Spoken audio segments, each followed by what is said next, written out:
How to choose media quality when sending video to someone on WhatsApp.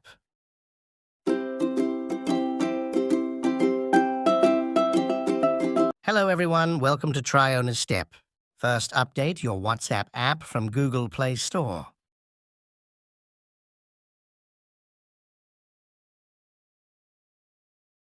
Then open WhatsApp. Next, open the chat of the person to whom you want to send the video. Click on the attach icon below. Then click on Gallery option. Then select the video from the gallery. After selecting the video, click on the HD option above. Then choose media quality as you like. Then click Send button. Whenever you send a video to someone, you can choose media quality like this. There is no option to set permanently media quality separately.